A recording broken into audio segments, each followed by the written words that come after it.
on the plants and the space. You have 3 coconut and 3 Sicilian plants. So we plant them in the field here. The genesis of this comes from understanding that to trade, we must know each other. And so Duggins and I decided to do cultural exchange. We started with young adults. We are Africa and the Caribbean to finally start reopening roots and creating that corridor. Our tree is called Wi-Fi because our countries have a good connection.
Good morning, Your Excellencies, very distinguished attendees, ladies and gentlemen.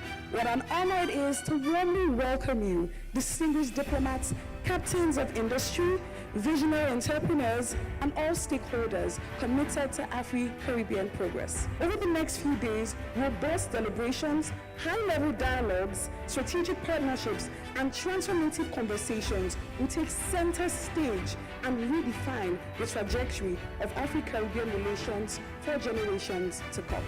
Thank you for believing in the concept that not many people believe in. Last year, on the first day, I said to everyone, welcome to the beginning of your future. Today, I'm proud to say that we're in that future. Though our tongues may differ, our rhythm is the same. Our vision is the same. And our voice is one. Welcome once again, and we absolutely look forward to connecting with you and everyone else this week. Thank you.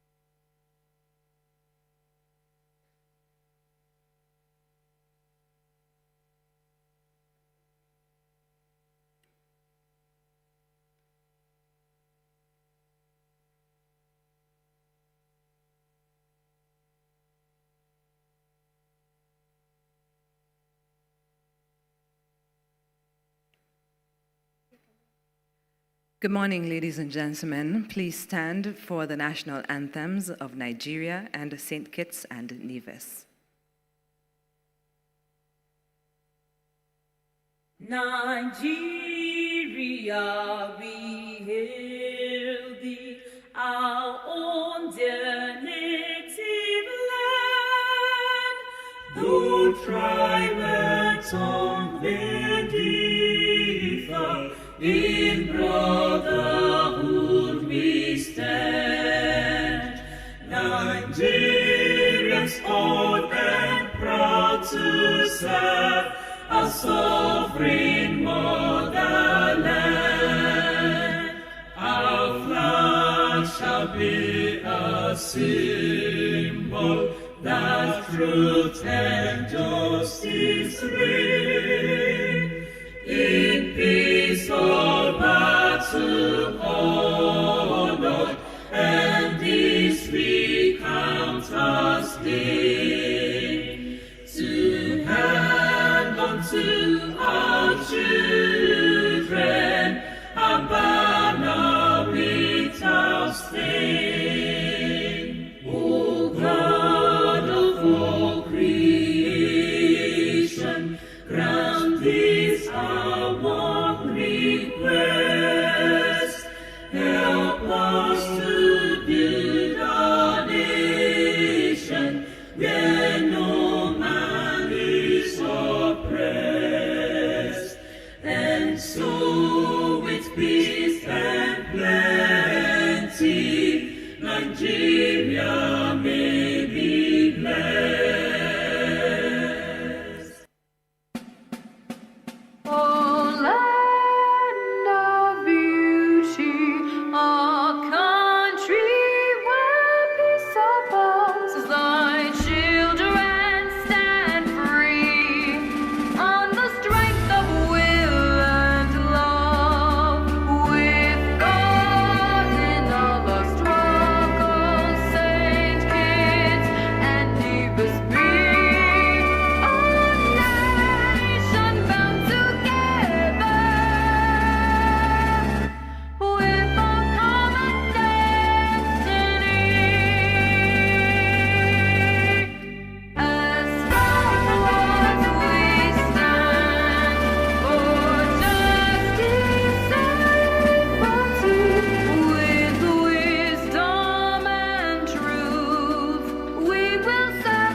Thank you. Please be seated. Prime Minister of St. Kitts and Nevis, Honorable Dr. Terence Drew, Director General, Organization of the Eastern Caribbean States, OECS, Dr. Didcus Jules, Honorable Samuel Duggins, Minister of Agriculture, Fisheries and Marine Resources of St. Kitts and Nevis. Honorable John Osborne, Minister of Agriculture, Lands, Housing, Environment, Youth Affairs and Sports, Montserrat. Honorable Roland Royer, Minister of Agriculture, Fisheries, Blue and Green Economy, Dominica. Honorable Lennox Andrews, Minister of Agriculture and Lands, Forestry, Blue Economy and Marine Resources. Honorable Kyle Hodge, Minister of Agriculture, Angola. Honorable Assad Mohammed, Minister of State for Agriculture, Somalia. Dr. Kyle Dawson, Deputy Speaker, British Virgin Islands Assembly. Ms. Aisha Mena, Group Managing Director, Aquarian Consult Limited.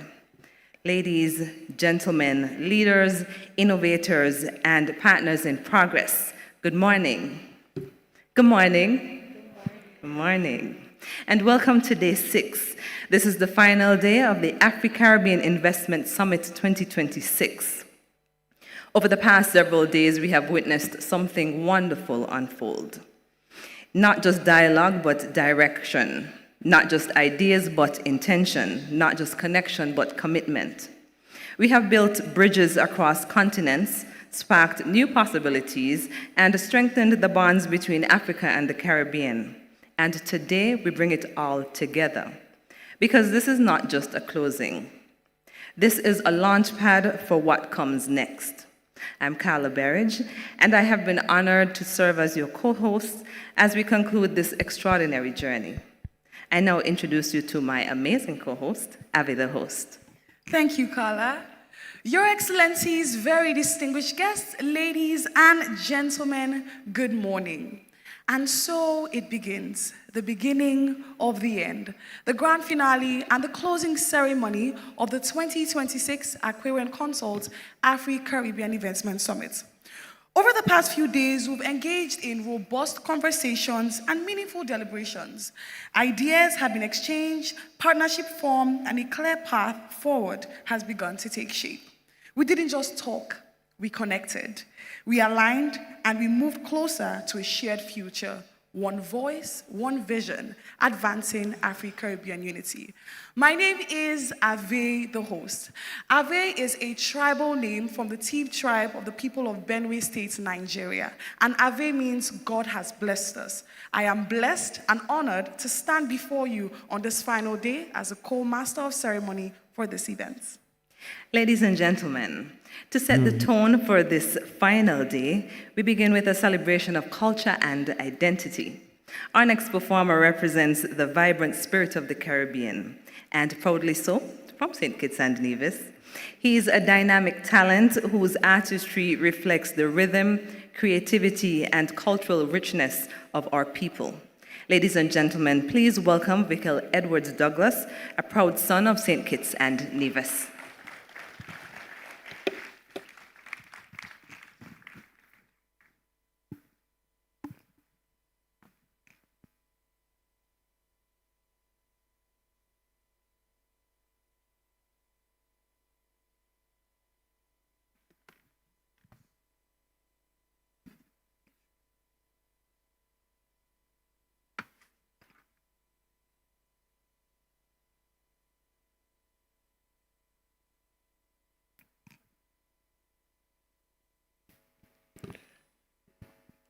Good morning, everyone, and please allow me to adopt the protocol which has been so ably established, setting the tone for our event today. Just before I begin, I want to state that my piece today, entitled The Vows of the Transatlantic, would have been inspired by the transatlantic bridge connection between St. Kitts and Nevis and Nigeria.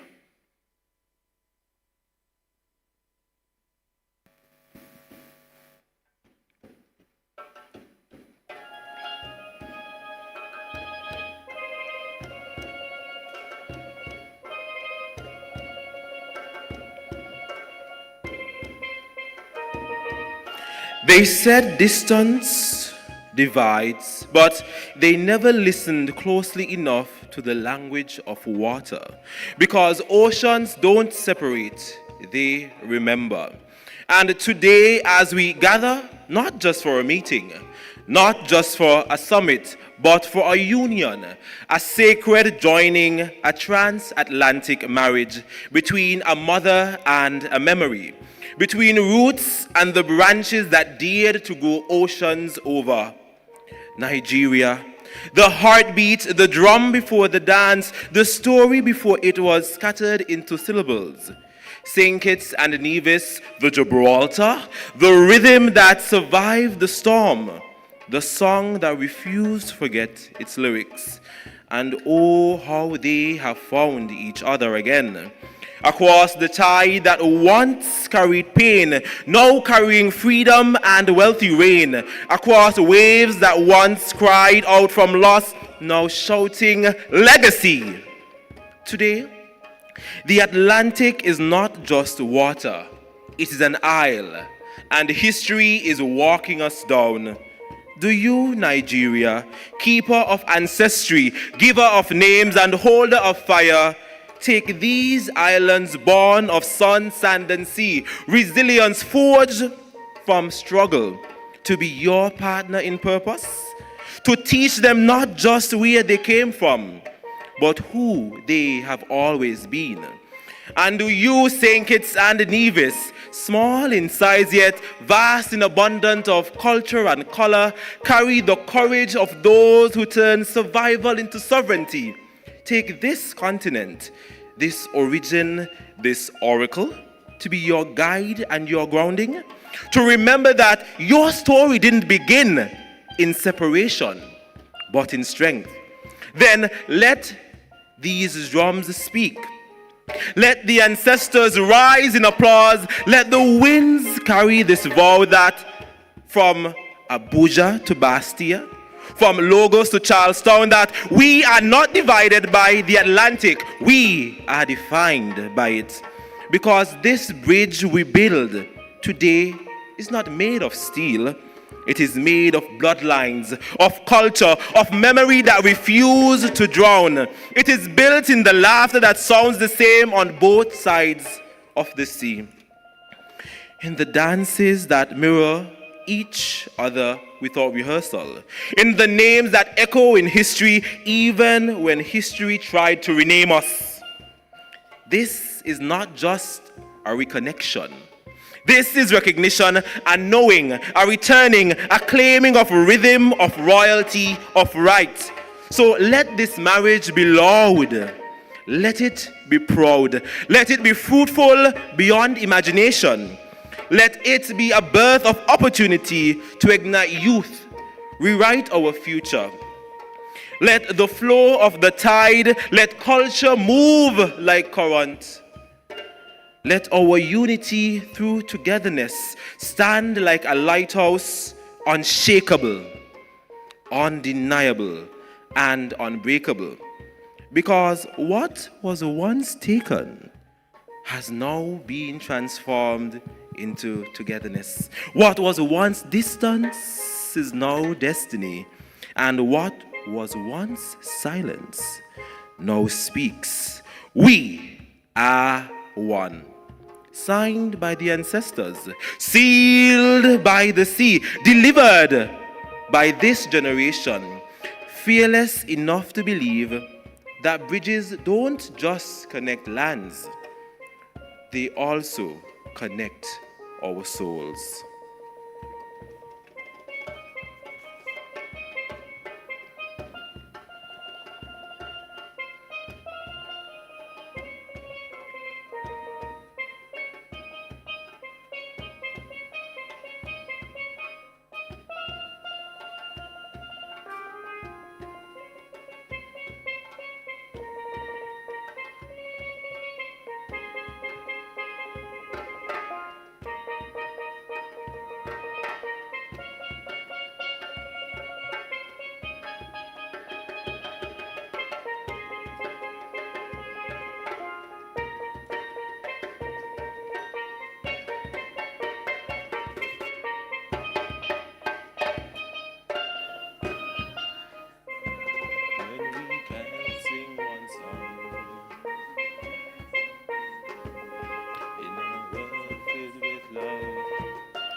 Thank you. A round of applause, ladies and gentlemen.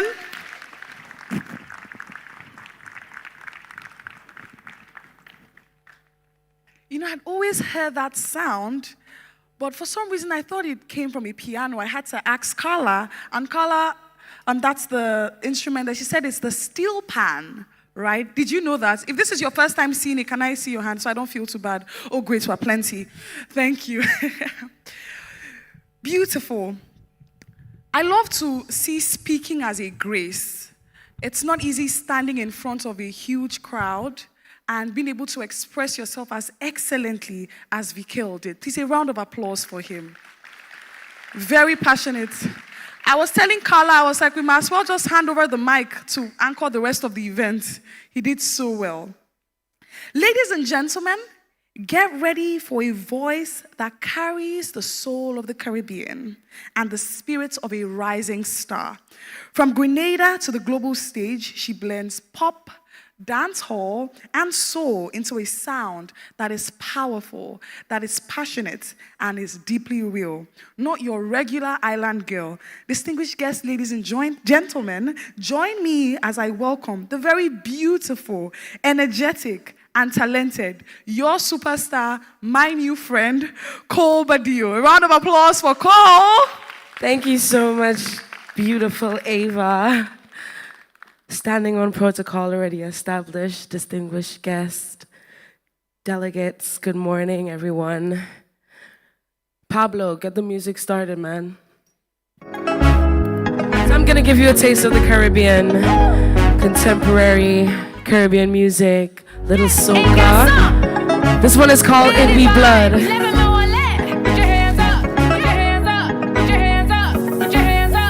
We got the energy to turn up the party. We got flow to make a drop your waist down low. Up in this party, you know we give you the remedy. We got the soul to make your body lose control. So jump with we. I say come and take a jump with we. Set yourself free. I say come and take a jump with we. So jump with we. I say come and take a jump with we. Abuja. Turn up the music, come on. Fun, we ready to emerge. We ready for Dingole. Lava man, fly the joint in the air. It's easy, no, we don't care. We don't care, we don't care, we don't care. It's in we blood, blood, blood, blood, blood, blood. We turn it up, no, no, no. Listen in the Caribbean, listen. It's in we blood. Make up yourself if you're from the Caribbean islands in the house right now. Big up my African family. How many times? Soca. So this one is called Can't Take This From Me. And I sang it earlier when I just arrived here on the motherland. Hope you enjoy this one.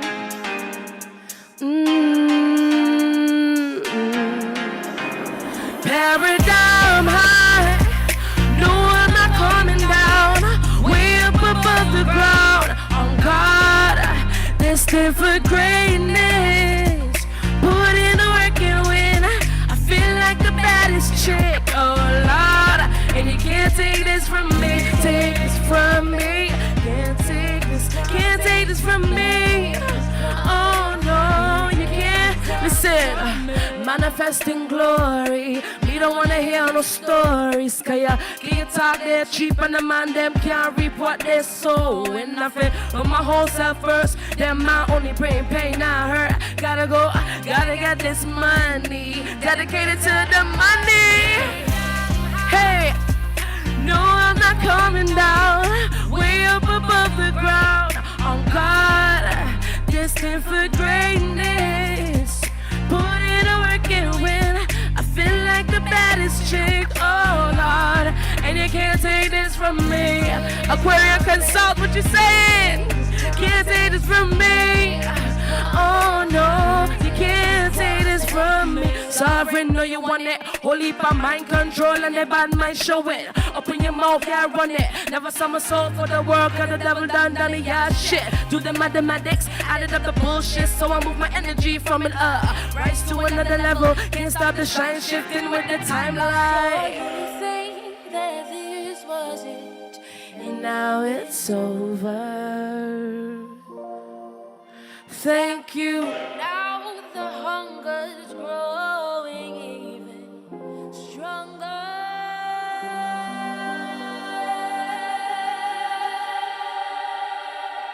Paradigm high, no, I'm not coming down. Way up above the ground, on God, destined for greatness. Put in a work and win. I feel like the baddest chick, oh Lord. And you can't take this from me, take this from me. Can't take this from me. Oh no, you can't take this from me, take this from me. Can't take this from me. Oh no, you can't take this from me. What we got next, Pablo? I like to switch it up. In Grenada, I'm known to be one of the most versatile, dynamic artists. So when I do soca, I do it my way. Mi amor, come on the dance floor. You don't even have to speak, bring your body closer. Let me be your motivation. We will dance till we see the sun. Fire, fire, fire. Oh, come let we live it up. We live in la vida loca. We live la vida loca. Live in la vida loca. We live la vida. The crazy, crazy life. This crazy, crazy, crazy life. La vida loca. We live in la. Listen. Cuando es la fiesta. Oh yeah, yeah, let's go, let the music take us higher. Oh yeah, yeah, yeah, let me be your motivation. We will dance till we see the sun. Today is the day, living the way we feel tough. We live in la vida loca. We live la vida loca. Live in la vida loca. We live la vida, the crazy, crazy life. This crazy, crazy, crazy life. La vida loca. We live in la vida. Oh, what you doing here if you're not living the life? Hey, you should have no fear when you are living la vida. Tonight we don't even care. We just live in la vida. Oh, what you doing here? Come let we live it up. We live in la vida loca. I want to say thank you to Aquarian Consult. I want to say thank you to the Petition, my new Petition family. I want to say thank you to my sponsors from Grenada, the Spice Island. It's such an honor and such a privilege to be here. Thank you so much. Enjoy the rest of the year. The legend we call Badio, ladies and gentlemen. Oh, take away the pressure. Oh. Period. Another display of Caribbean talent. Another round of applause for Cole.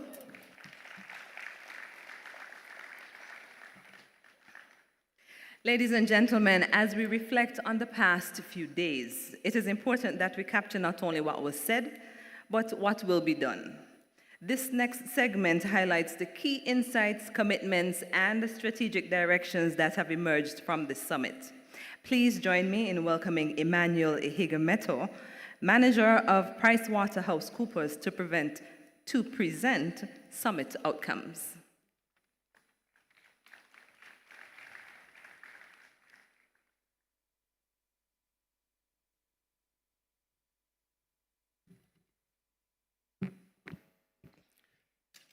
Good morning, Your Excellencies, distinguished guests of honors. Permit me to stand on the already established protocols. My name is Emmanuel Igimeto. As already introduced, I'm a manager with PricewaterhouseCoopers, PwC Nigeria. PwC, we are proud knowledge partners of the AACIS. And Madam, we want to say that with what we've seen today, this year, we want to continue to be your support and your partner. So do not even have a second thought in terms of who your consulting partners would be. We're happy to support the Afri-Caribbean collaboration. Let me start by welcoming you all to Day 6, which I don't want to say unfortunately, it's the last day. For me, it's mixed feelings. I'm sad and I'm happy. Sad because we're going to be ending the summit today. So all of those useful insights, the key takeaways, we won't have to come here tomorrow to continue. But I'm happy because, like the MC said, it's a launch pad.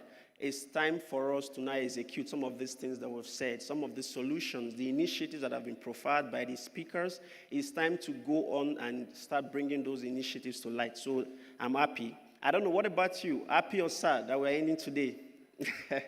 I guess we're all happy. So my role today is short and simple, to present some of the outcomes. We've said a lot. We've had different panel sessions. There have been fireside chat. There have been keynote presentation. So what are some of those big things that we have said that we must do to foster the Afri-Caribbean collaboration? That's what I will present today. But just before I go into all those outcomes, let me quickly do a rundown of how Day 1 to Day 5 went. Day 1 was focused on the creative economy. The emphasis was on narrative control, infrastructure, co-production, and IP sovereignty. And then there was, of course, signing of the MOU, film partnership to strengthen the Afri-Caribbean storytelling. Day 2 was focused, again, on controlling the Afri-Caribbean narrative. We must be able to tell our story. How has story been told? Has it been the right way? And how do we then tell this story to capture just the way we want it to be told? So that was really the key focus on Day 2. And then Day 3 was largely around agriculture and trade cooperation. I'm sure we remember. The focus was on food security, food sovereignty, climate smart financing, regulatory reforms, and of course, African-Caribbean trade synergy. And one data point from Day 3 was there is a 15 to 20 billion Afri-Caribbean agriculture trade potential. So we must tap into this opportunity. Day 4, this was around industrialization. Of course, really heavy on health. The panels covered topics around import substitution, manufacturing, and other health topics, including cancer, eye health, and sickle cell.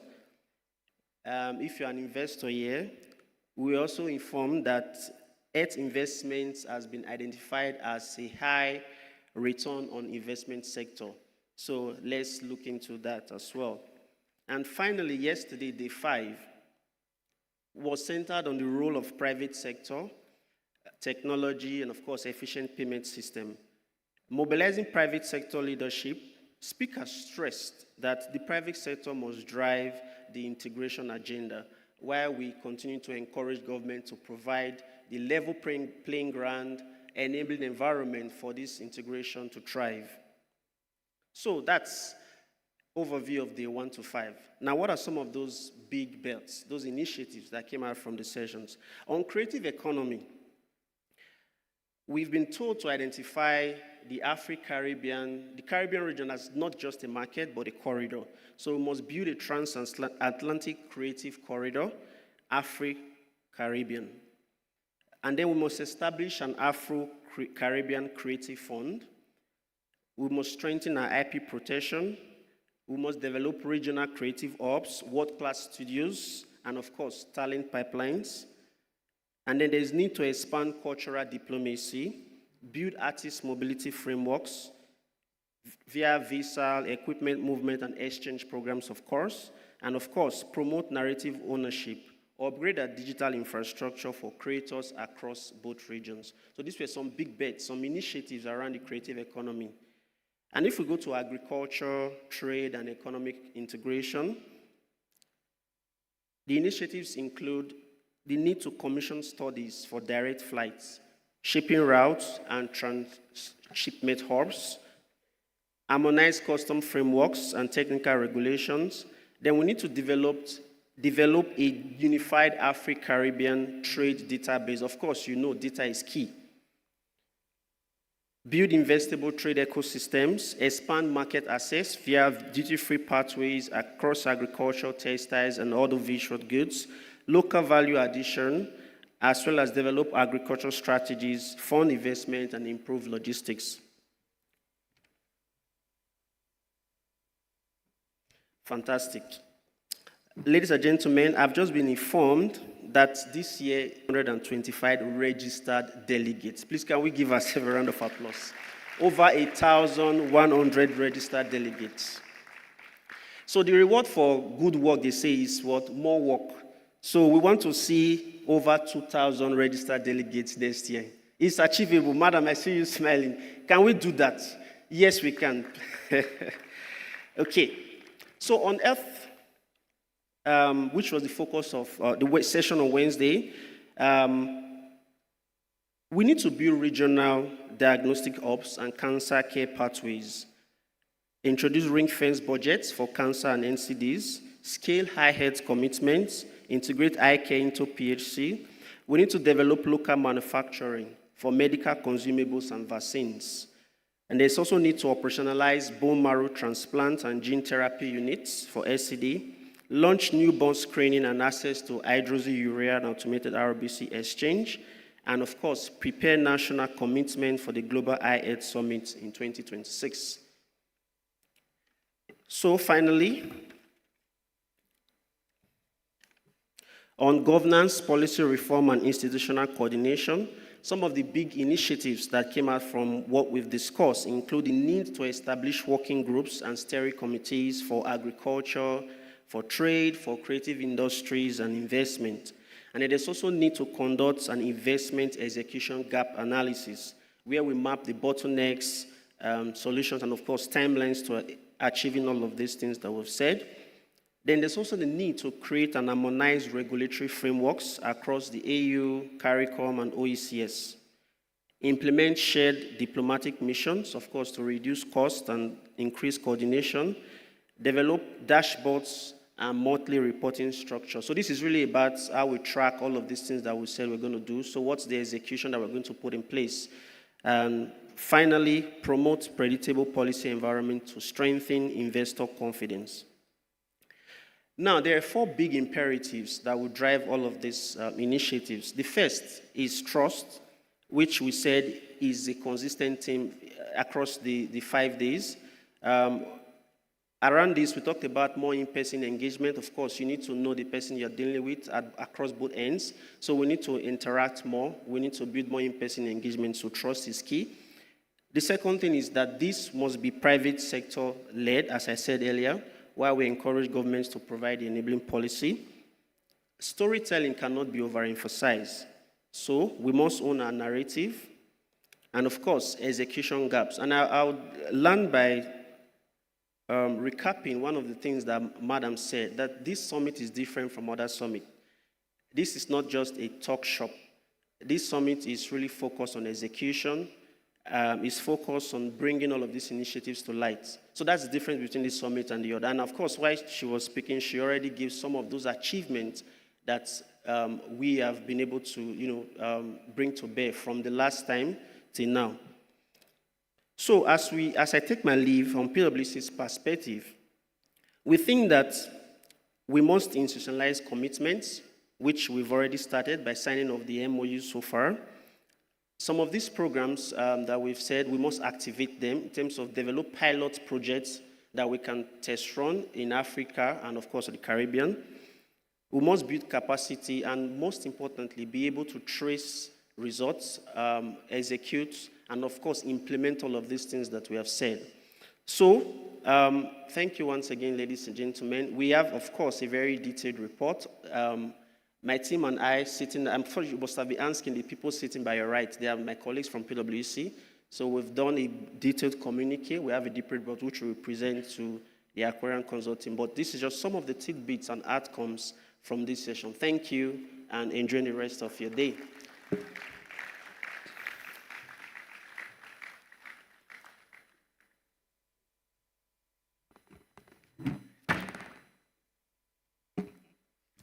Thank you, Mr. Emmanuel from PwC, for those insights and recommendations.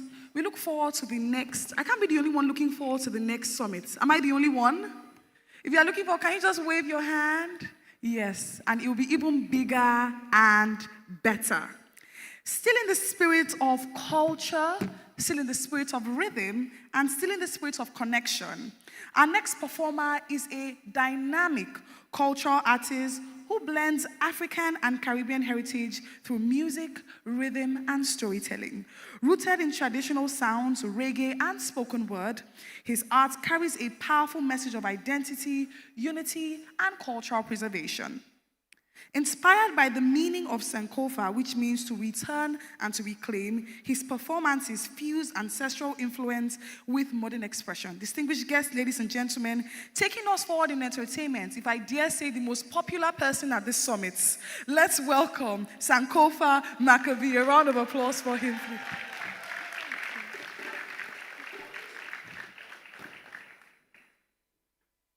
Blessing, sister, give thanks. Give thanks. You're giving thanks every time. Give thanks to the Almighty Father, His Son Yahshua Emmanuel, the Messiah, and Emperor Haile Selassie the First. We give thanks.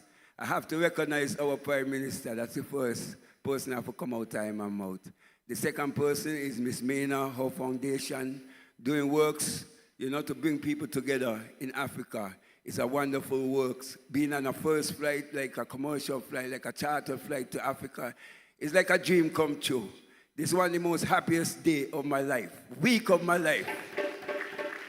That's the first thing. Abuja!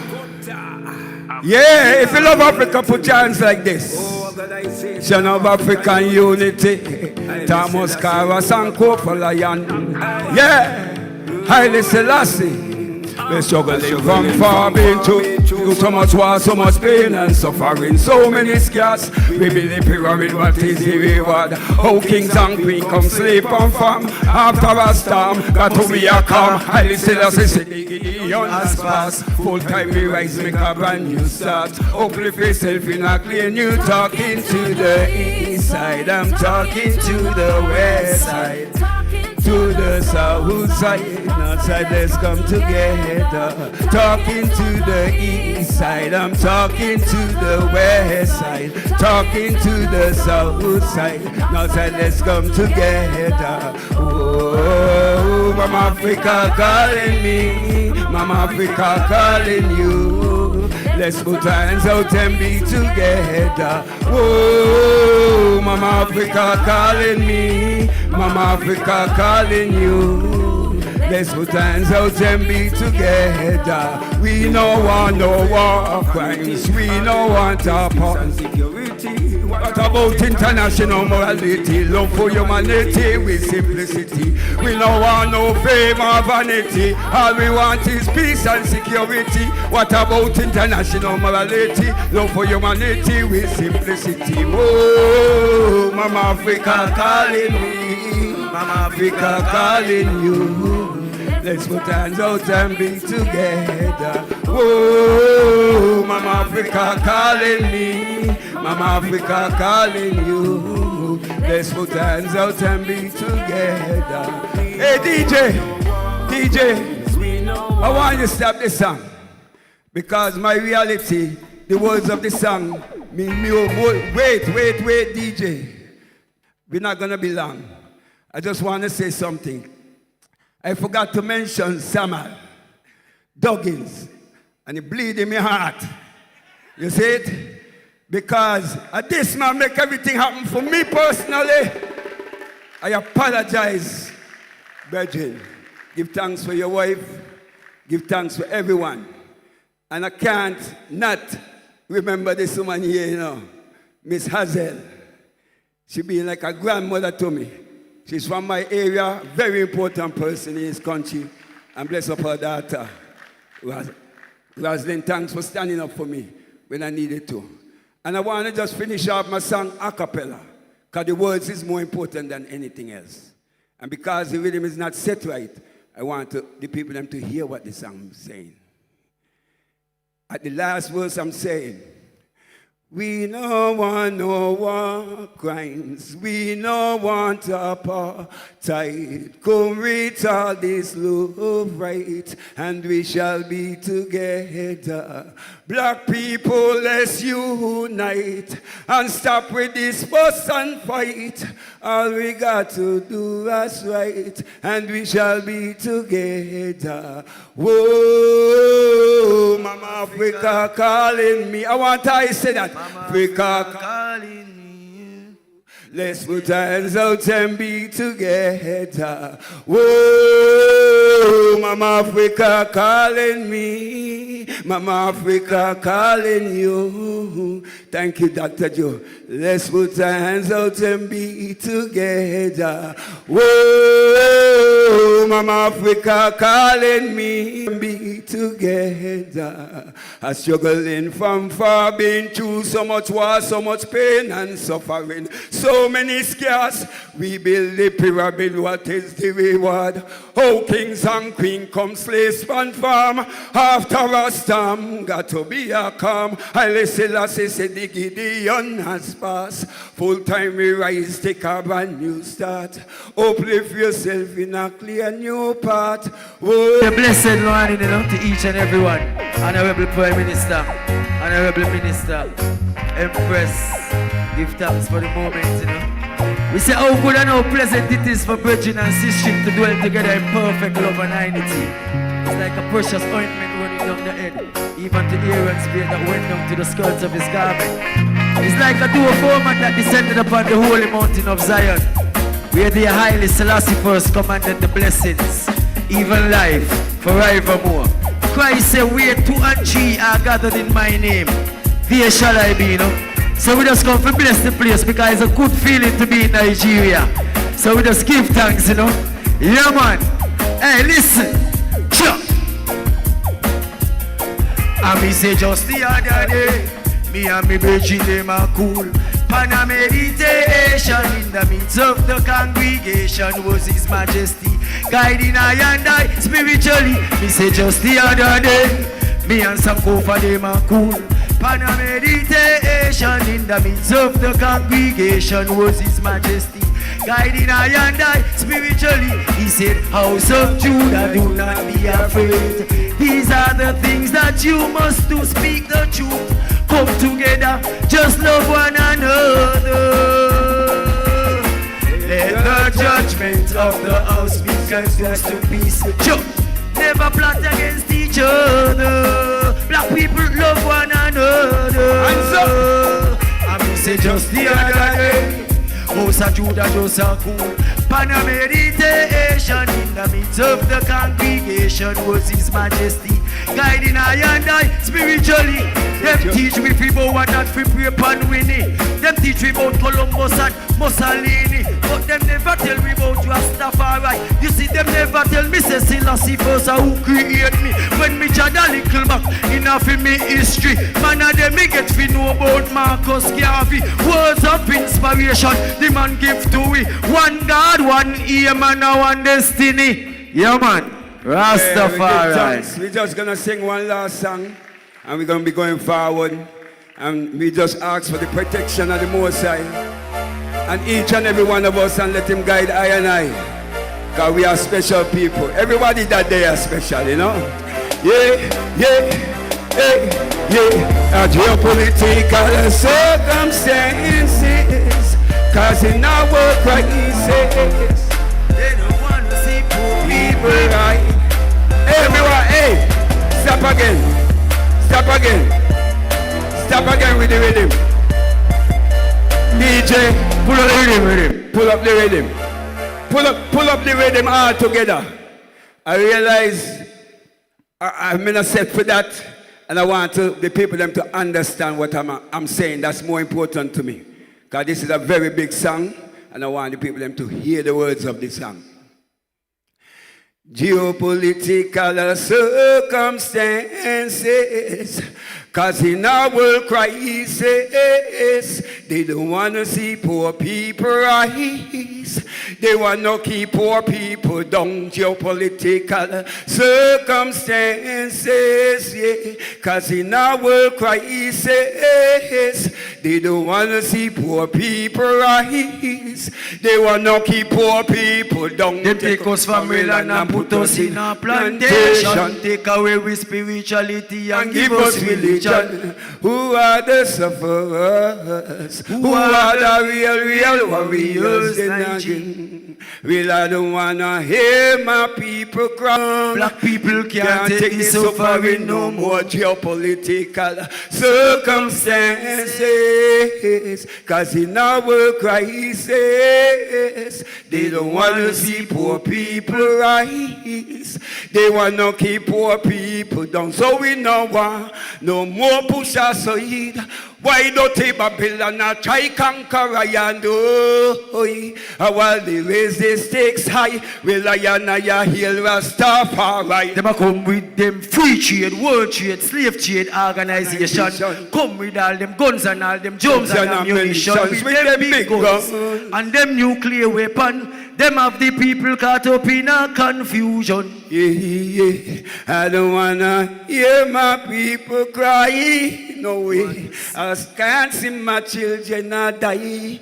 Oh, suffering for so long. Look what going on. Can't take the suffering no more. And Iran. So geopolitical circumstances, yeah.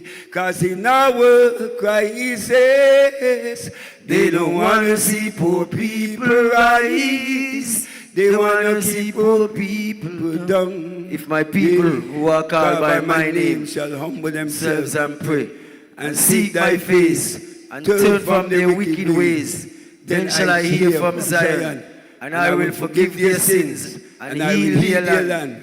Now my eyes shall be open, and my ears shall attend to the prayer that is made in this place. For now have I chosen and sanctified this house, that my name shall be there forever, and my eyes and my heart shall be there perpetually. Rastafari. SK, I do it. Big up the SK delegation. Joe Rastafari. And give thanks to our ministers and government leaders and Sister Mina. Enough respect. Africa unite. Thank you to Sankofa Maccabee and Shiloh for that wonderful, spirited and spiritual performance. Ladies and gentlemen, turn with me to the screens as we view a video. It's a special presentation highlighting moments from this remarkable summit.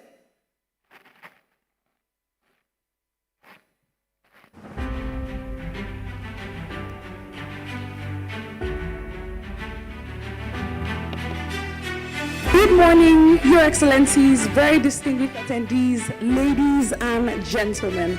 What an honor it is to warmly welcome you, distinguished diplomats, captains of industry, visionary entrepreneurs, and all stakeholders committed to Afri-Caribbean progress. Over the next few days, robust deliberations, high-level dialogues, strategic partnerships, and transformative conversations will take center stage and redefine the trajectory of Afri-Caribbean relations for generations to come.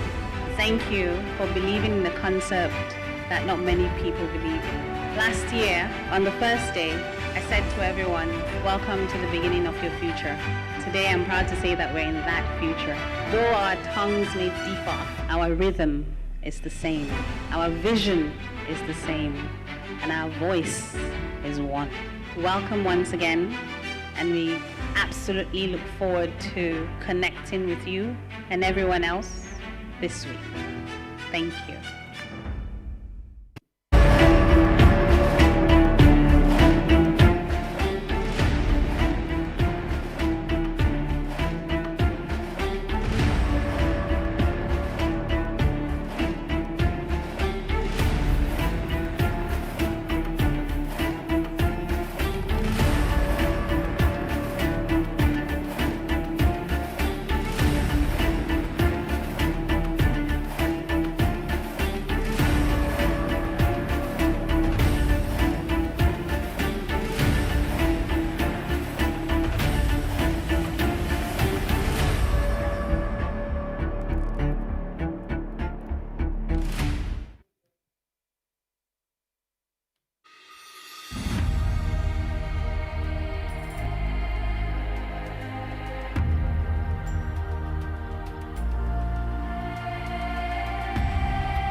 afternoon, everyone.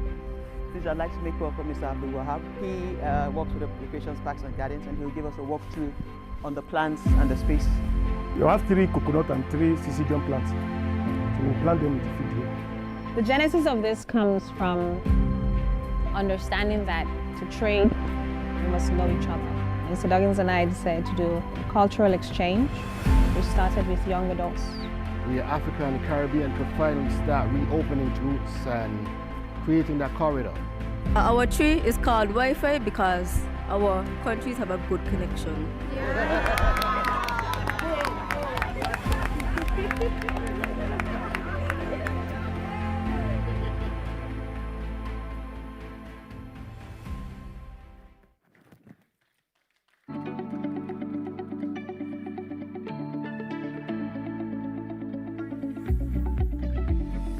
Hey guys, my name is Cole Baldeo. I'm from the Isle of Spice, Grenada, and it's such a pleasure to be here at Aquarian Consult AACIS 2026. My name is Azaria Vantapool, and I'm the personal assistant / communications officer for the Honorable Samuel Duggins for St. Kitts and Nevis.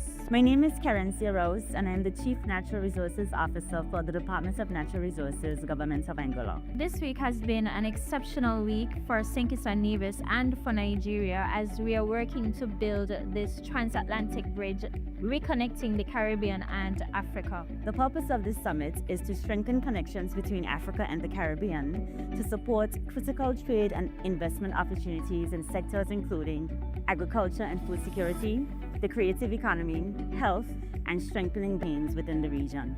Hi, my name is Chief Michael Parrish. I'm Nigerian. It's been an experience so far. The panel discussions were very informative, and I got to connect with a number of people that I will definitely want to do business with. I've been in Africa.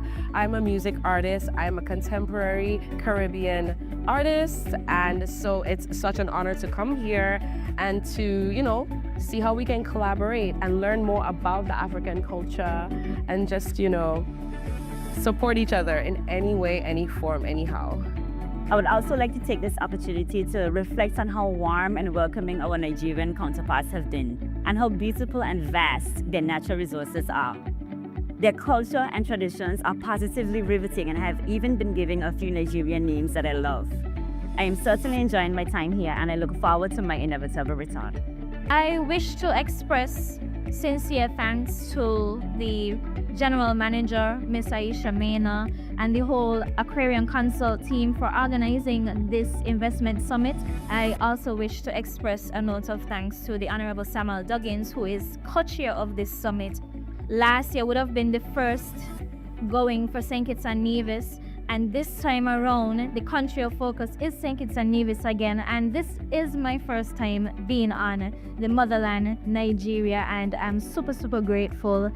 I hope that next year would be better, and I hope that more people will get to connect, network, and find great opportunities that would bring lasting development to both continents. Okay, guys, so we hope to see you at the next AACIS conference. Peace out.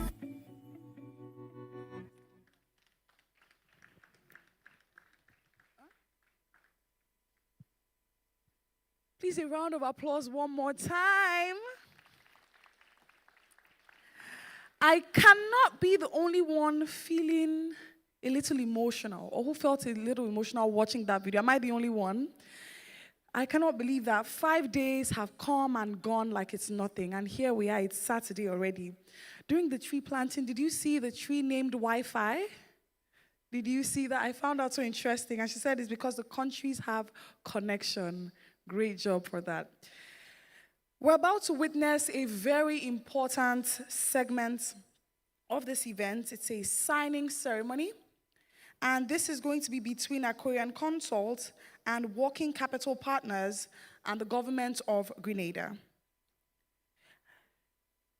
As we witness this significant signing between Aquarian Consult, Working Capital Partners, and the government of Grenada, we're not just observing the exchange of documents, we are witnessing the alignment of vision.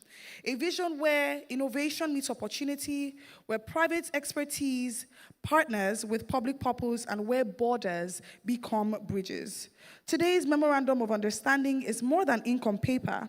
It's a commitment to shared growth, strengthened economic ties, and a future shaped by collaboration. In the spirit of one voice, one vision, this moment reminds us that when we come together with intention, we don't just sign agreements, we create pathways. I would want to welcome the GMD Aquarian Consult, Ms. Aisha Mena, to join us on stage.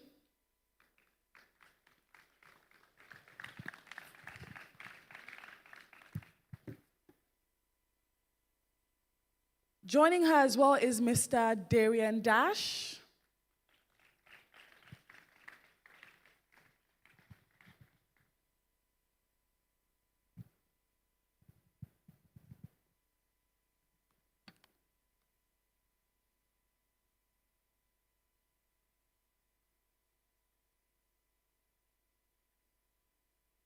And Ambassador Nixon. Please, a round of applause for him as well.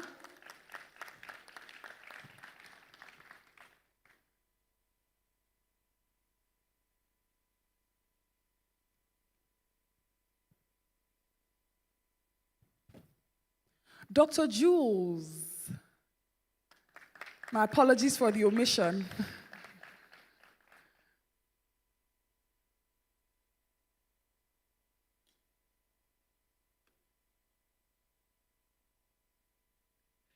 A vision rooted in unity, a vision driven by progress, and a vision that echoes the very essence of this summit.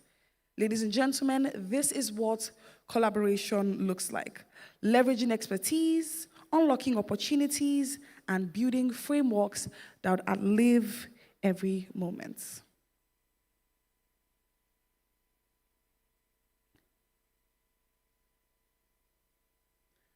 Through this partnership, we're seeing the private sector and the government move in harmony.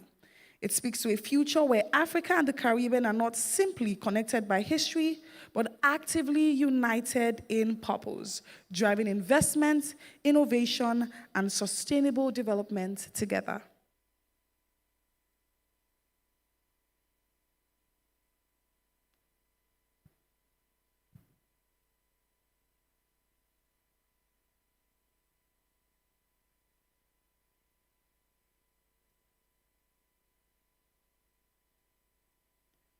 For every signature that would be inscribed here, today carries more than ink. It carries vision, it carries intention, and it carries responsibility. A vision that says we're ready to move beyond conversations, beyond potential, into tangible, measurable impact. This Memorandum of Understanding is a bridge between regions, between expertise and opportunity, and between ambition and execution.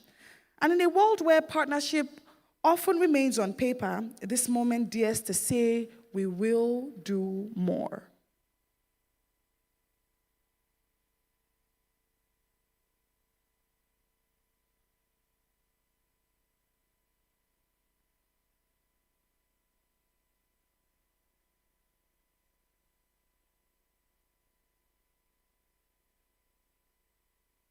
This is indeed a movement of collaboration, a movement of economic transformation, and a movement that would echo far beyond this room. Shared history, shared resilience, and a shared spirit that refuses to settle for less and look towards shared progress and a sustainable future.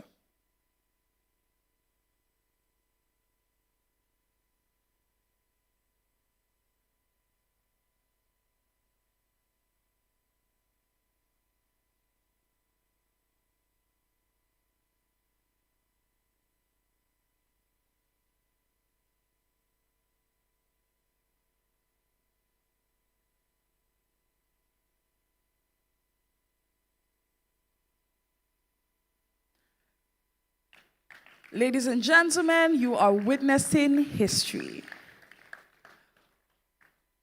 One voice, one vision, advancing Afri-Caribbean unity.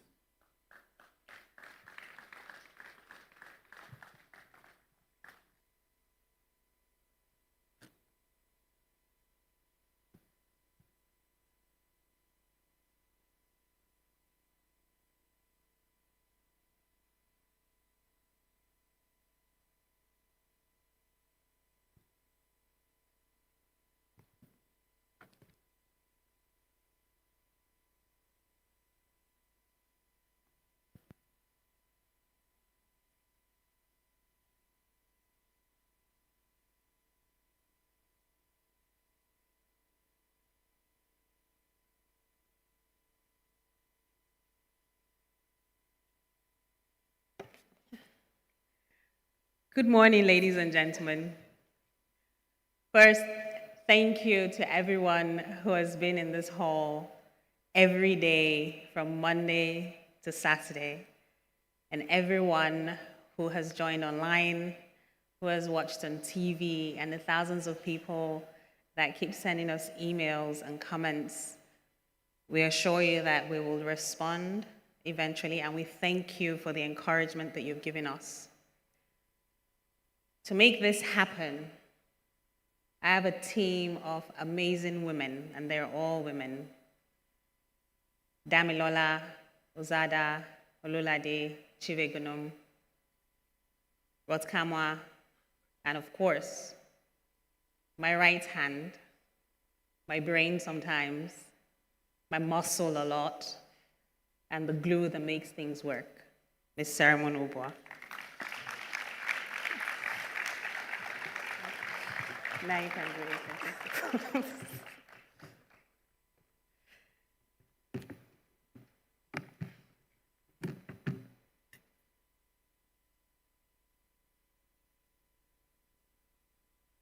While I would like to stand on existing protocol, please permit me to recognize and appreciate Honorable Asad Abdirazak Mohammed, the Minister of State for Agriculture of Somalia.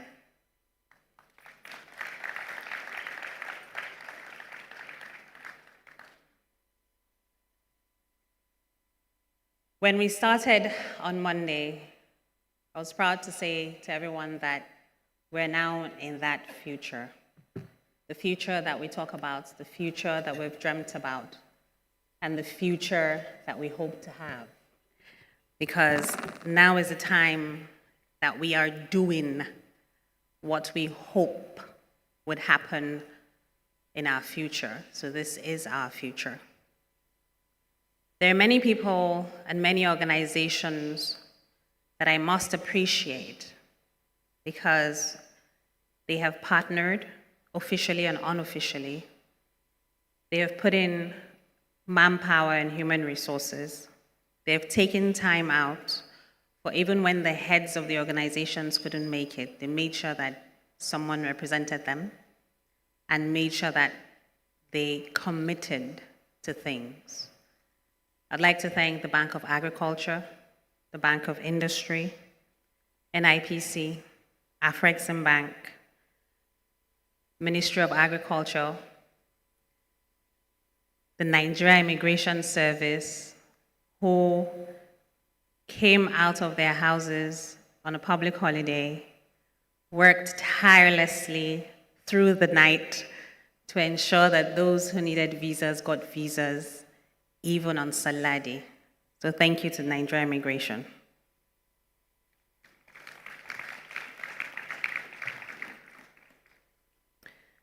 PwC, thank you very much. They have gone above and beyond to see that this summit is captured professionally. A lot of people have asked me why I went as far as getting PwC. First of all, PwC approached me to be my knowledge managers because they believe in building the bridge, and I thank them for that. But it's also important that this movement, this action is captured by trusted and credible professionals to keep us in check, to ensure that the facts are written down in history, to ensure that no one can challenge what we have done here, because what we have done here is changed the course of our history. We are now writing our own story. And I think at this point, anyone would be hard-pressed to change what we're doing, because it has begun, it is going on, we don't have a choice, it is happening. So thank you to PwC for ensuring that there's credible capture of the facts and keeping us in check to make sure that nothing here falls through the cracks. There are people who have volunteered to ensure that this works, to make the operations run smoothly, and I thank you to all our volunteers here present and everywhere else across the city who have ensured that People are secure, they're having fun, and everything goes smoothly. To the OACS, a lot of times people just say OACS without really understanding what the OACS is. When I first heard about the OACS, I really didn't understand what it was. All I could do was liken it to what I know, ECOWAS or COMESA. However, I've come to learn that the OACS truly is a family, and a family that likes to bring all its family members together. And the people who work in the OACS are absolutely amazing. Even without meeting a few of them, I feel like I've known them for years and years. The amount of time and efforts they put into ensuring that they reach out to the right people and they make things work is just phenomenal. I met Natasha once or twice, and I feel like she's my cousin that I left in December when I went to the village. I never met Lakeisha, and Lakeisha would call at all hours to make sure that everything is smooth. So I thank you, Dr. Jules, because your team and yourself are really phenomenal and truly believe in what we're doing. I thank you for that.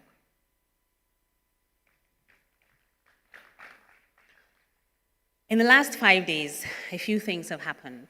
We've moved from talk to action. We have launched the Afri-Caribbean Creative Economy Fund of $2 billion.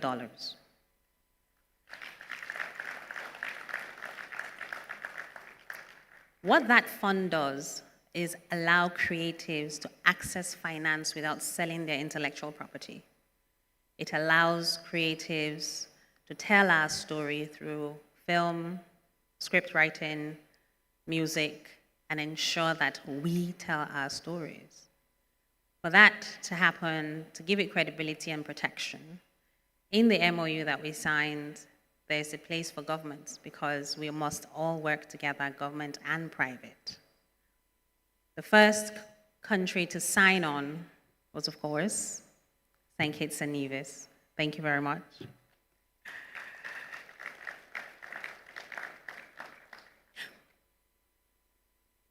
However, the proof that the Eastern Caribbean states are truly together, and Dr. Jules is doing an amazing job, and Ambassador Nixon is just absolutely spectacular.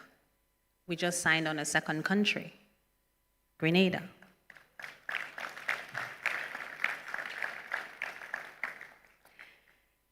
And moving even further from talk, the government of Liberia have also expressed interest to sign the same MOU.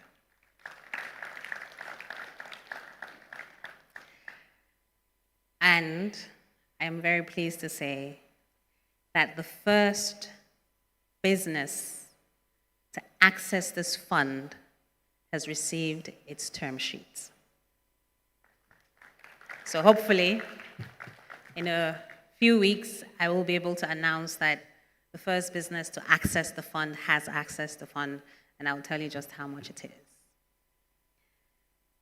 The NIPC, the Nigeria Investment Promotion Commission, and the Grenada Investment Development Corporation have also signed an MOU. Now, a lot of times we talk about these MOUs and these agreements and these MOIs, and a lot of lay people like me or private sector people don't really understand what it is, because there are many that are signed between governments and nothing happens. What this means is we now have government protection to do business. And that means that when we need government protection, it is there. Hopefully we will not need it, but should we need it, it is there. And this is for everyone who doesn't understand what it means for the NIPC and the GIDC to sign an agreement. It means that you can now do business between Nigeria and Grenada, and you are protected.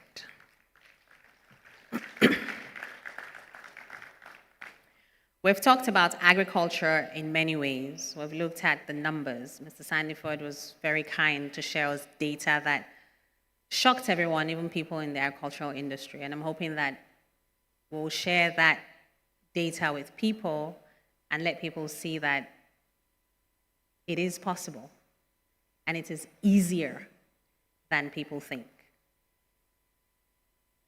We have also done something in innovation. You see, a lot of people have said to me that there's no traffic in the Caribbean to come to Africa. A lot of people had said that Africans don't want to go to the Caribbean. They just want their passports, and when they're ready, they'll go and party. When we did the first flight, it was proof of concept that business people want to go to the Caribbean, and they did. Chartering this second flight, being the first charter, commercial charter, to originate from the Caribbean was deliberate. Having over 100 people on that flight was also deliberate, because now everyone can see that there's traffic, because the people on that plane were not just Kittians or people from St. Kitts and Nevis who are visa-free, but Grenadians, St. Lucians, Dominicans, Trinidadians, from all around the Caribbean. So I say to anyone and everyone in the aviation industry or who's thinking about it, that the story of there being no traffic is programming, and it is time that we rewrite that program. We can connect. We need to connect. There is traffic. It is commercially viable, and today we have proven the concept. And even though we've proved the concept, we went further to prove the value. People paid for their tickets. So it is commercially viable. So please, make it happen. This work that we do, the work that we're doing, I am not the first. I most hopefully and definitely will not be the last. However, sometimes I wonder how the likes of Marcus Garvey and Kwame Nkrumah managed to stay in history books. Because when you work hard and you're successful in the work, there are many and many and many people who didn't put in the work that want to claim the credit for the work. I think that for where we are, though the bridge has been built, the bridge is still very fragile, and we must all protect the bridge. Because if we do not protect the bridge, if we do not get over our egos, then we will destroy not just the bridge, but ourselves. We have blamed somebody else for destroying us, our self-esteem, our human worth, and we have stayed in that trauma. Now we can move forward. We must get over our egos and understand that the bridge is too fragile, still too fragile for our egos to get in there.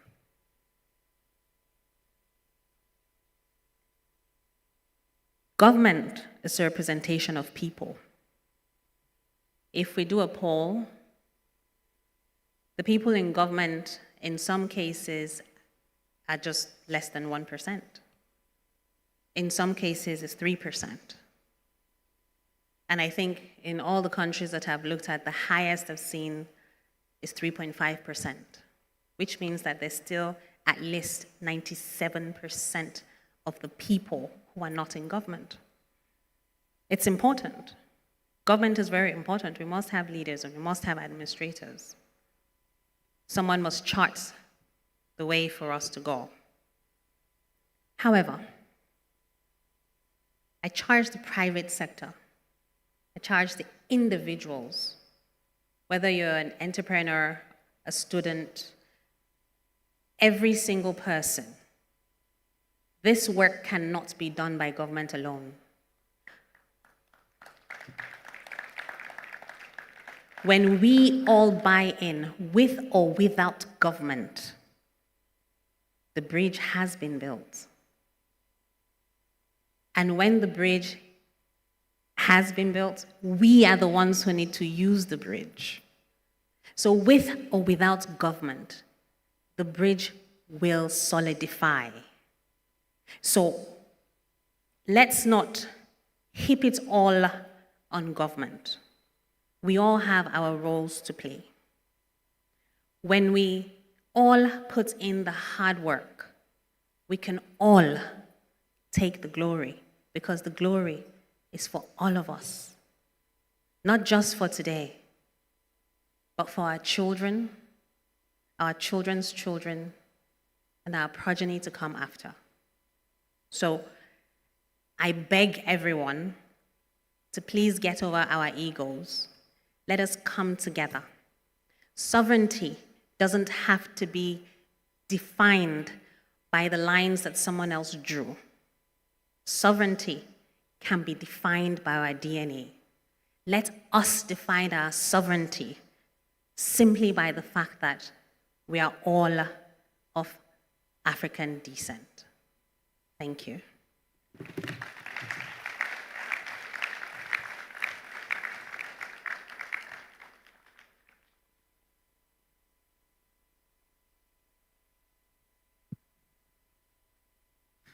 Distinguished guests, ladies and gentlemen,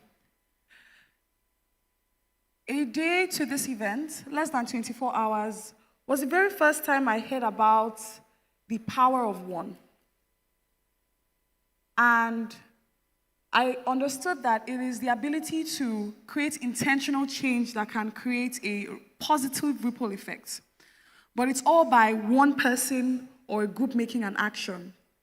And I dare say that Ms. Aisha Mena is not just the power of one, she's the one herself. Please, a round of applause for her. A pace setter par excellence. You did an amazing job today, ma. Thank you. Please join me as we recognize an exceptional leader, a man who seamlessly transitioned from saving lives as a medical doctor to shaping the future of a nation, a visionary statesman, a compassionate servant leader, and a driving force behind a new era of progress in the Caribbean. He embodies leadership with both intellect and heart, and continues to position St. Kitts and Nevis as a bold voice on the global stage. Taking us further for the closing remarks, let's welcome, as he's popularly known, the caring doctor, the caring Prime Minister, the Prime Minister of St. Kitts and Nevis, Dr. Terence Drew.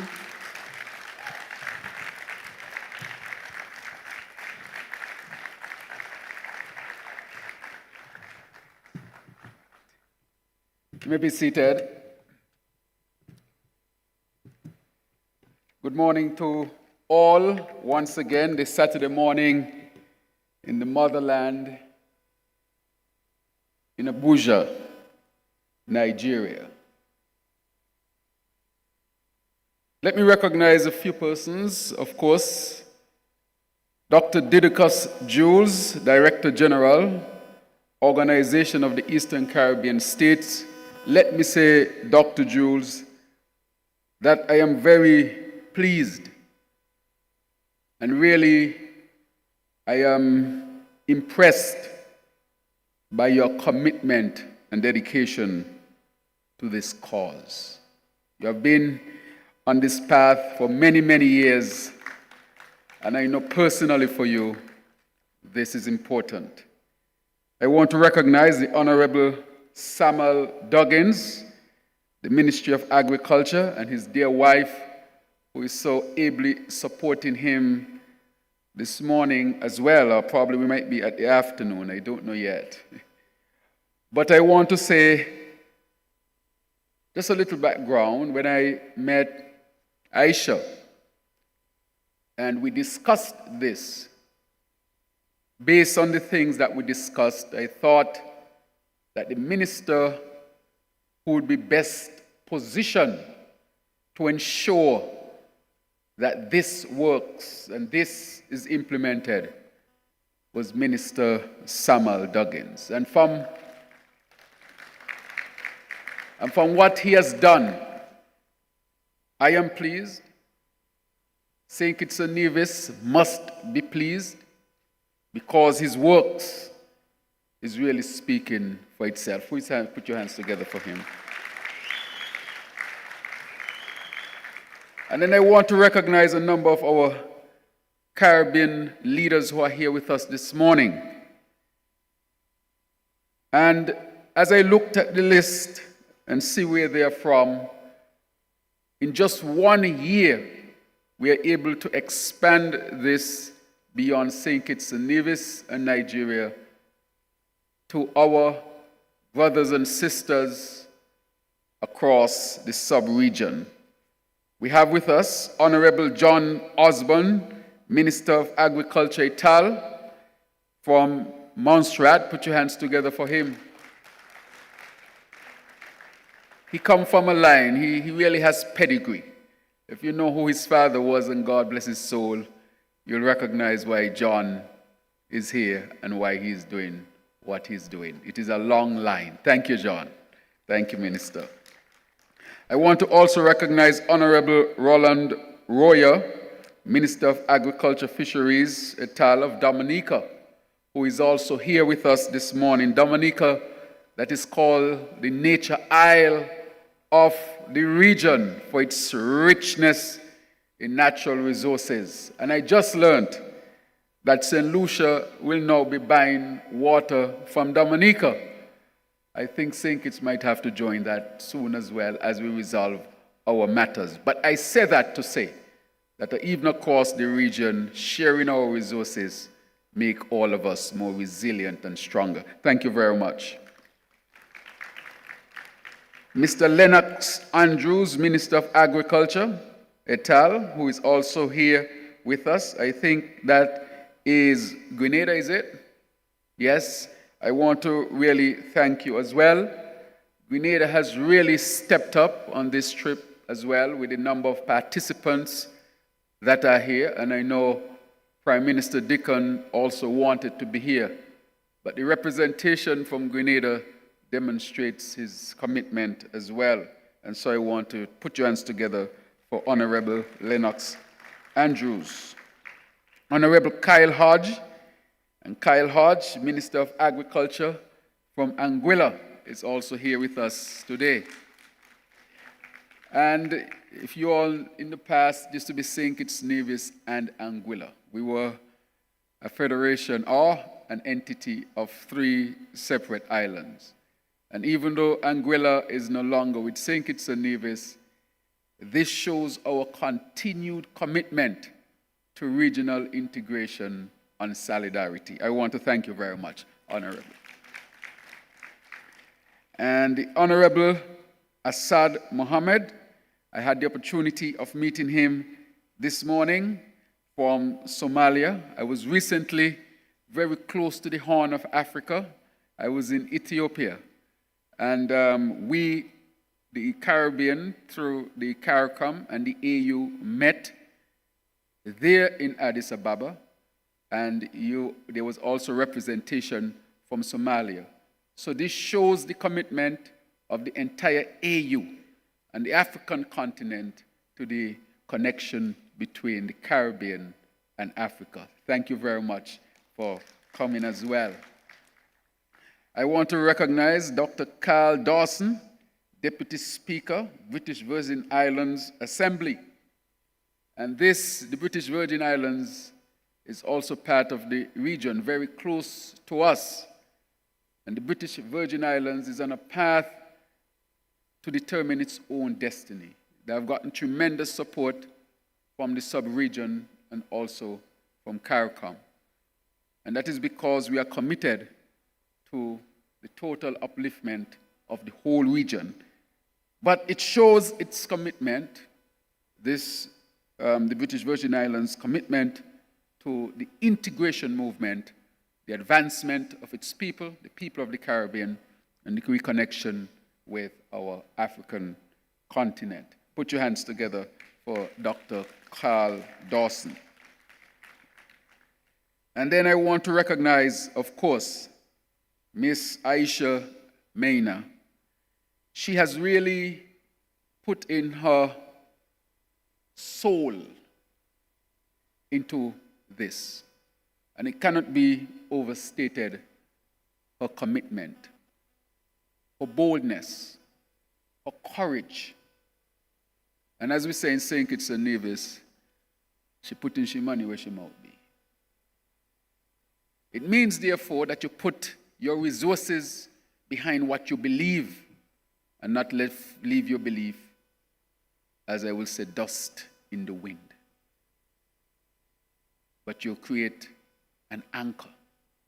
You put a stake in the ground and you declare that this is where I stand.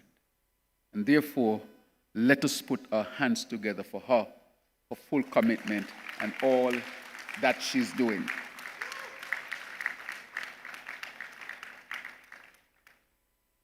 I want to recognize the leadership from my own country as well. I want to recognize Ambassador Excellency Rosalind Hazel. For those who don't know, she had been a long-standing ambassador for St. Kitts and Nevis, and she served with distinction. If you were to research her and see the tremendous contributions that she would have made to our federation, and she continues to make, you would stand in awe. And sometimes we tend not to highlight people's contribution enough. I recently honored her. This Federation of St. Kitts and Nevis honored her. She has been, I would say, almost a pioneer in connecting St. Kitts and Nevis to Africa. She has spent a lot of time here. She has worked here, not on a governmental level, but through the private sector, and sometimes interactions with government. And she was the one who really brought Aisha to me. And it is because she understands who I am, and it is because she believes in this reconnection. And because of that simple introduction, we are where we are. So I agree with Aisha.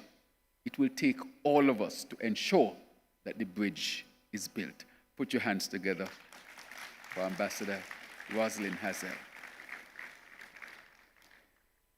Allow me to recognize all who have journeyed from across the Atlantic, from the Caribbean region, from all of the other countries that are represented here this morning. And I especially want to recognize the delegates and participants from my country, my federation, St. Kitts and Nevis.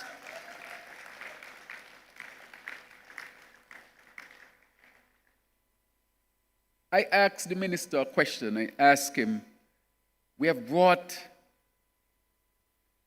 a fairly large contingent per capita here to Nigeria.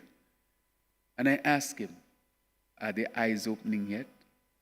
And he said, yes. And when he said that, I said, that's the only thing that I'm hoping for. That I can help to facilitate the connection. Eyes and minds would open.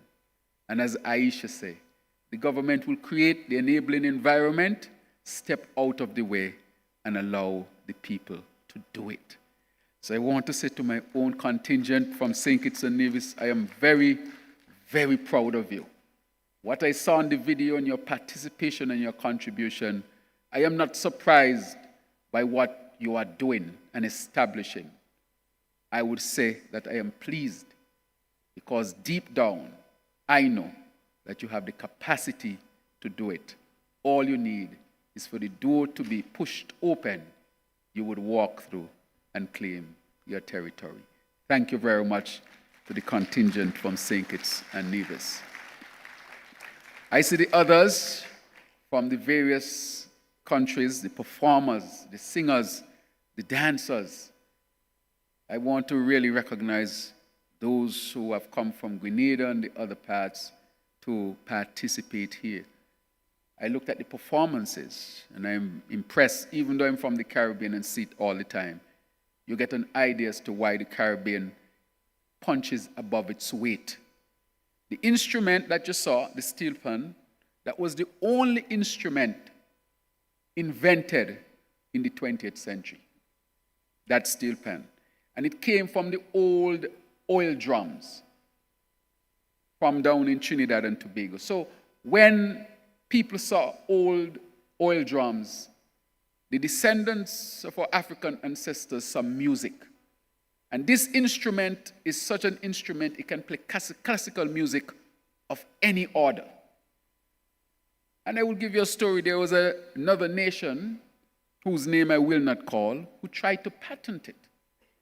And that is why it is important. Imagine everybody knows that the steel pan was created in the Caribbean, specifically in Trinidad and Tobago. Everybody knows that. But someone else tried to claim it. And you know what they said? It is because nobody in the Caribbean had patented and registered it. That is why the idea of guarding your intellectual property in the creative space is so important.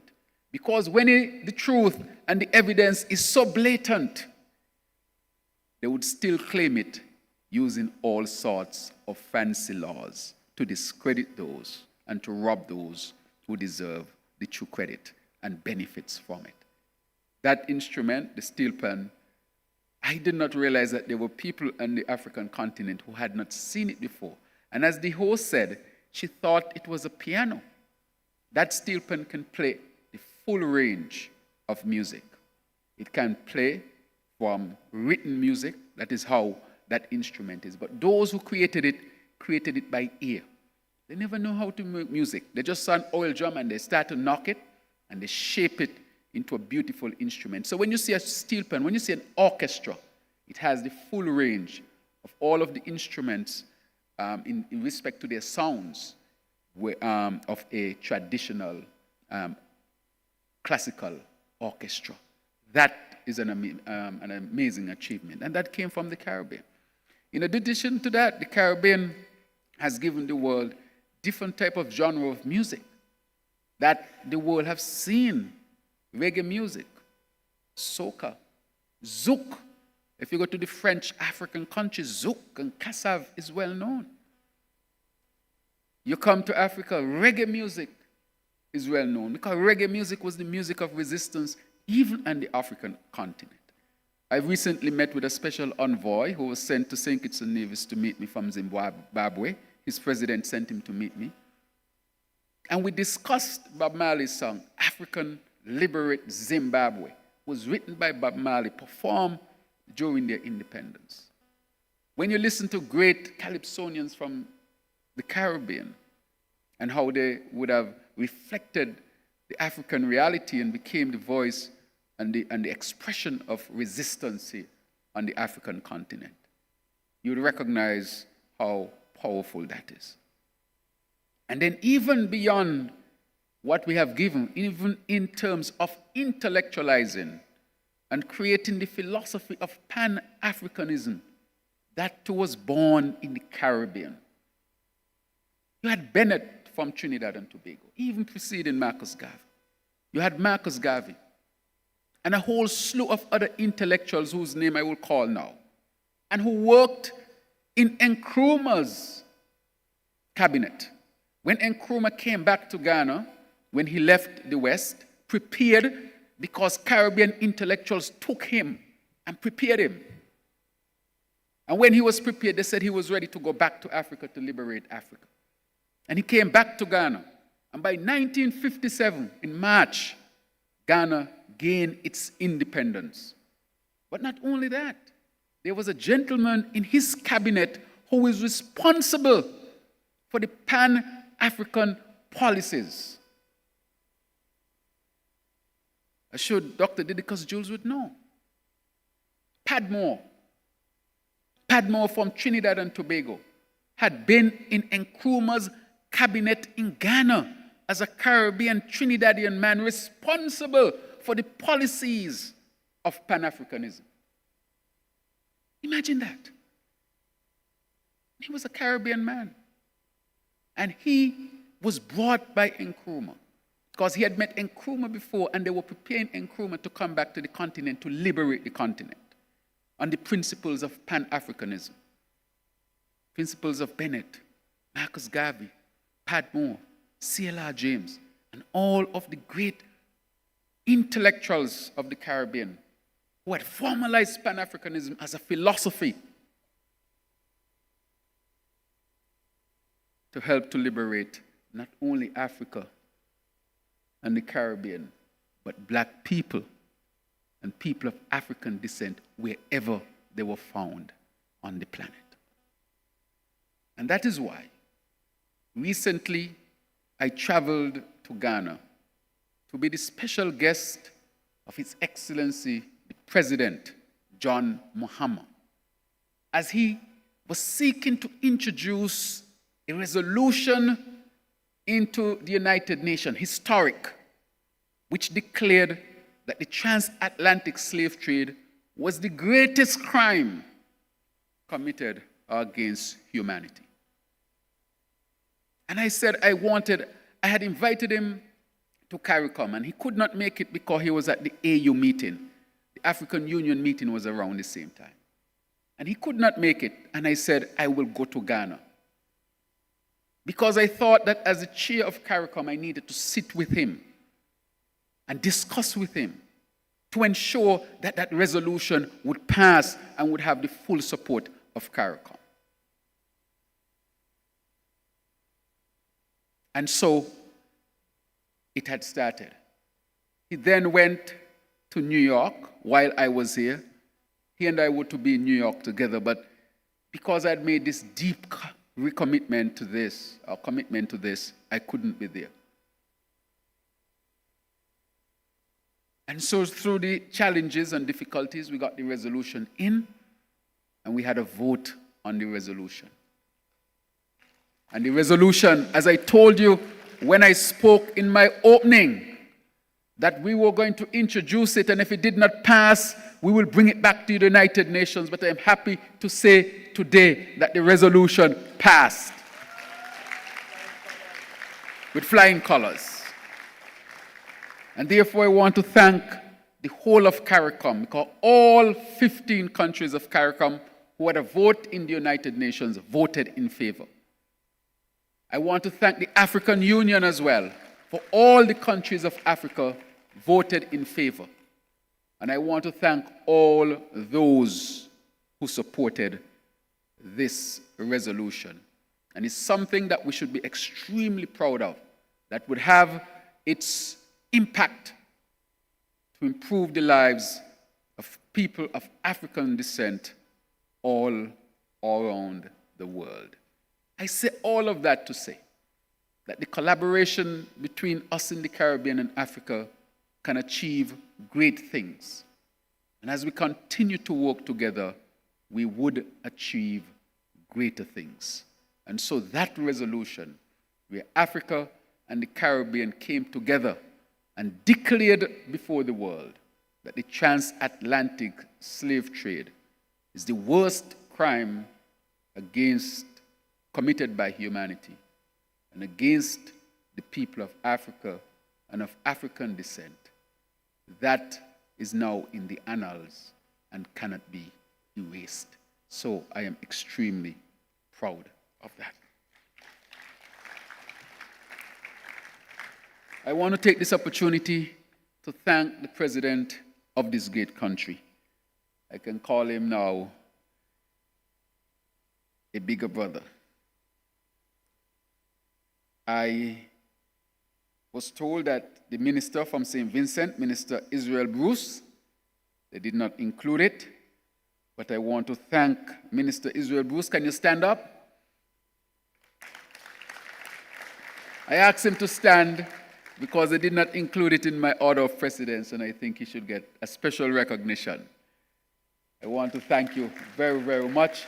for your participation as well. And that goes to show that this is really strongly supported from across the whole OECS. Minister Bruce, thank you very much for your participation, the presence of St. Vincent and the Grenadines right here in Abuja, Africa, your commitment to this whole rebuilding or building of the transatlantic bridge. Put your hands together for him once again.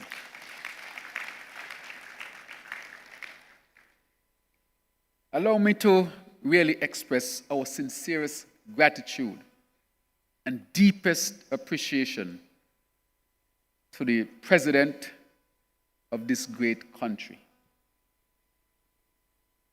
He can be, I think, my father. And in the African and Caribbean tradition, we respect our elders. And so I have deep respect for him. But not just because he's my elder, but because of his commitment as well to what we are doing. Before, no country from the Caribbean that I know had visa-free access to Nigeria. St. Kitts and Nevis had established visa-free access to all our brothers and sisters from Nigeria. So you can come to St. Kitts and Nevis visa-free. You may not know, but yes, you can. But on my last visit, I met with His Excellency. And this is something that Aisha had been pushing as well, because she did a lot of work on this matter. We can't thank Aisha enough. You see, that's why we say in St. Kitts, you put your money where your mouth is. It's not only, it doesn't always mean money in terms of cash and bank accounts. It means to put in the work where you have declared that the work should be put in. So it's action and not talk. We say in St. Kitts and Nevis, talk is cheap. Anybody can talk. But is what? All right. That is what we say in St. Kitts and Nevis. And when I met His Excellency, the President Tinubu, and I want to wish him well with the convention this weekend, and he made that commitment to pursue reciprocal visa-free access with Nigeria. And so the work began. And we worked through all that we had to work through. And when we were coming to Nigeria on this trip, unlike the last trip, we were asked to make a visa application. But this time I checked. I said, did anybody in our contingent, did they have to apply for a visa? And I was told that all of the citizens of St. Kitts and Nevis entered Nigeria without having to apply for a visa.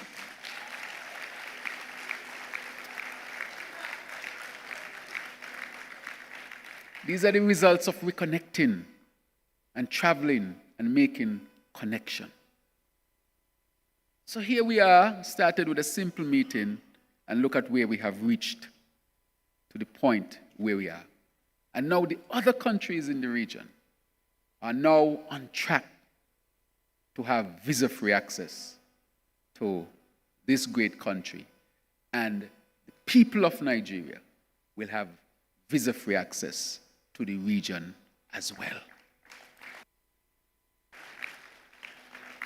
These are tangible benefits that we are seeing. The other matter that we want is how we are going to connect our people. Because why is it we have to go north to come south? Why? Think about it. 400 or 500 years ago, men saw the value in African people. For nefarious reasons, of course. But they saw the value. They came over in wooden ships that did not have motorized engine. but were carried by sea currents and winds and took our people and took them back to the Caribbean. So that if they could have done that, and they would have, from that trade, they raised the money for the Industrial Revolution, which is another argument we can have. Why is it today, with more money, increase and advance technology, willing hearts to reconnect, if they could have used wooden ships from Calabar alone, we had over 300 plus ships that left Calabar right here in Nigeria to take our ancestors to St. Kitts and Nevis. I'm just talking about St. Kitts and Nevis. Can you imagine the other regions? They did that. So why is it today, with more consciousness, better technology, lots of reasons to connect, if they could have used a wooden boat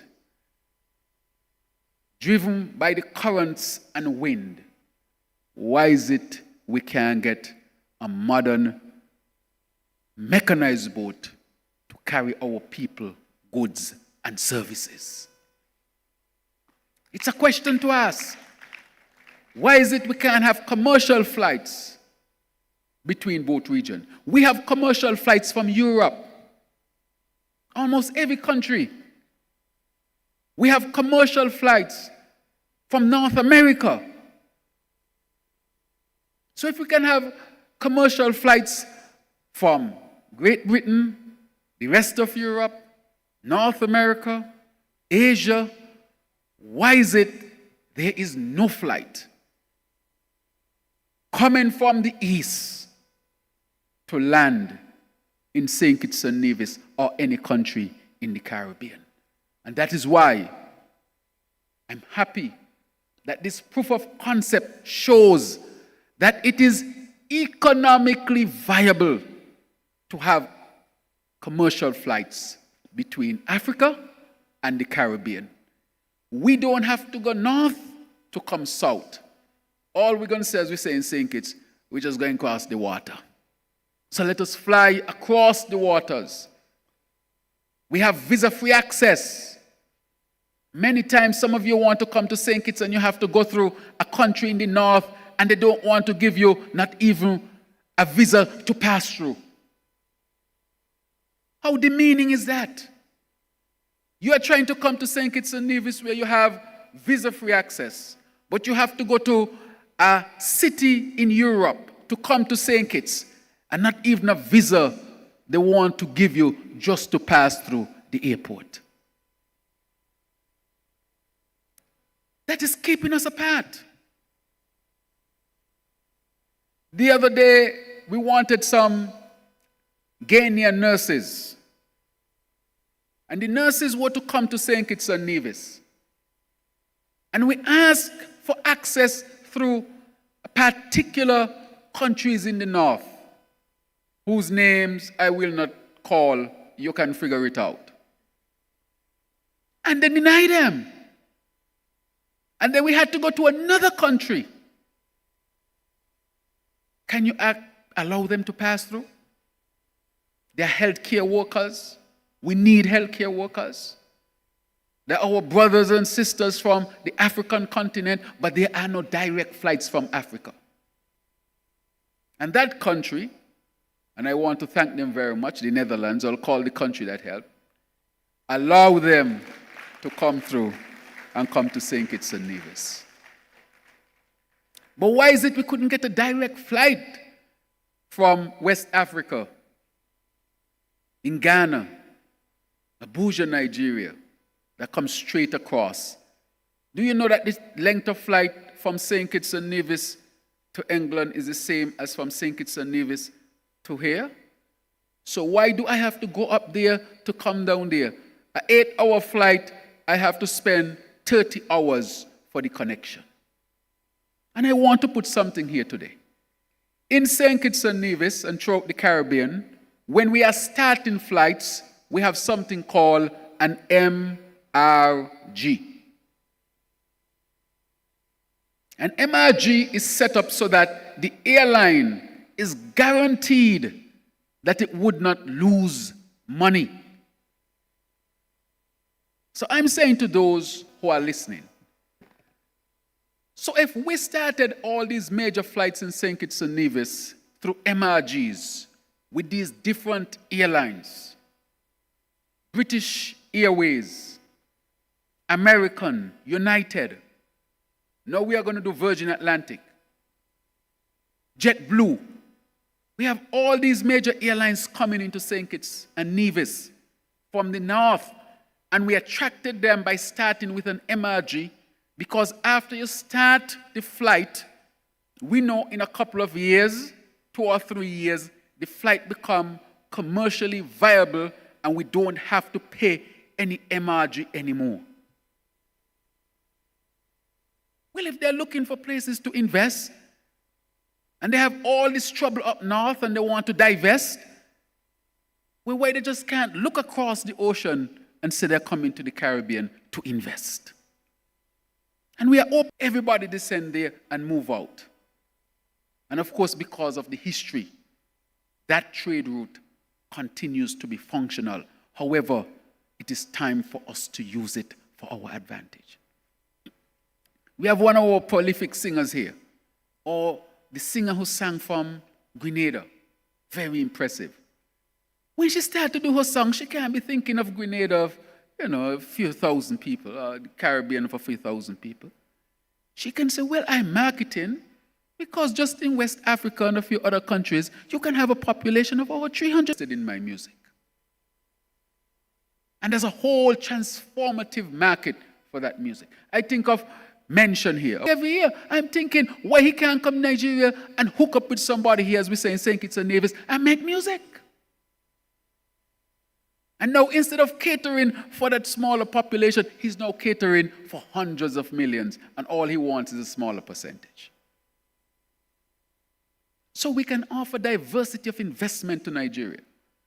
And don't underestimate the Caribbean market. It might be small, but it is very, very lucrative. Just by telecommunications alone, do you know how much money is spent in the Caribbean? When I saw the number recently, I couldn't believe. Over $80 billion US. Just to give you an idea. If I go into the hospitality sector, you're talking billions upon billions. And so they have their portfolio and invest in the Caribbean region, which is a very, very strong. We have improved on last year. And if what happened this year is a signal of what is to come, we will improve for next year. And I really want to express an additional thanks to His Excellency the President. For in our meeting that we had just 2 days ago, he, envoy, whose responsibility it will be to ensure that we see the implementation of what we are seeking to establish.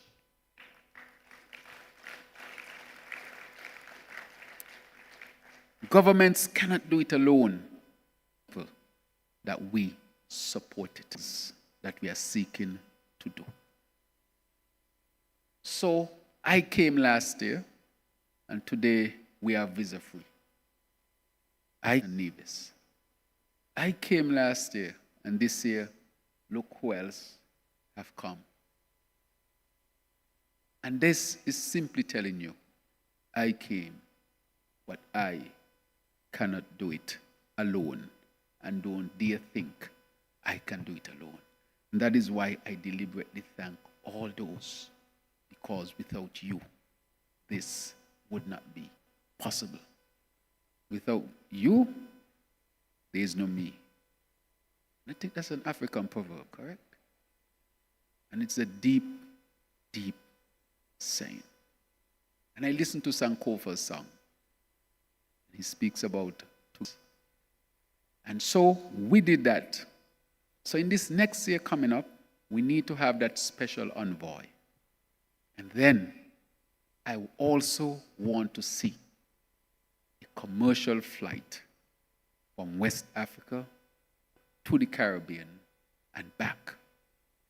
And I will state today, if it requires an MRG, I am putting a stake in the ground that St. Kitts and Nevis would move first to have it done.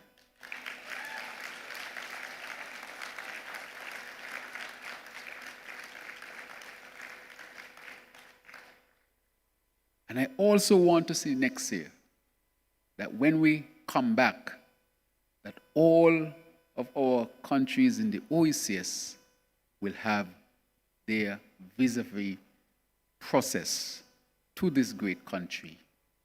For Nigeria, don't need a visa to come to the region.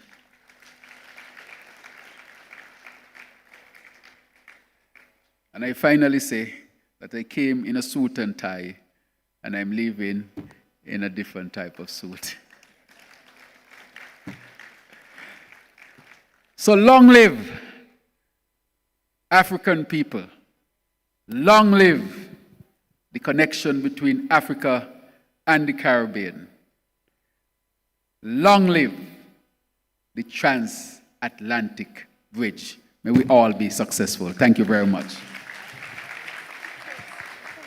Thank you to the Prime Minister. We ask that you stay on the stage, Prime Minister, and all ministers present, as well as Michael Ogbalu, Ambassador Nixon, and Dr. Didicus Jules.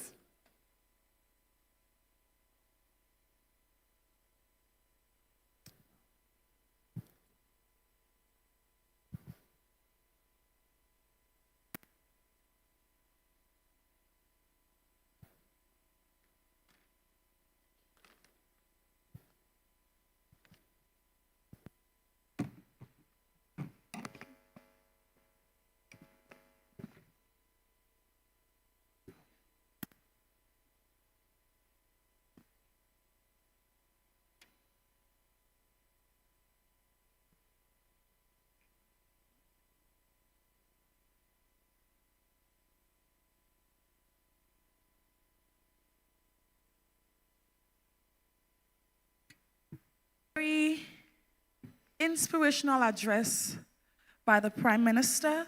Please, one more time, a round of applause for him.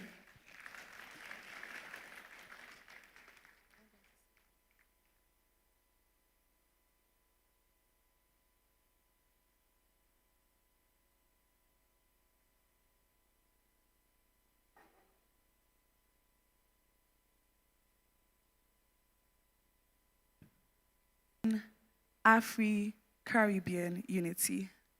I love that the Prime Minister ended his speech by saying he came with a suit and he's leaving in another suit.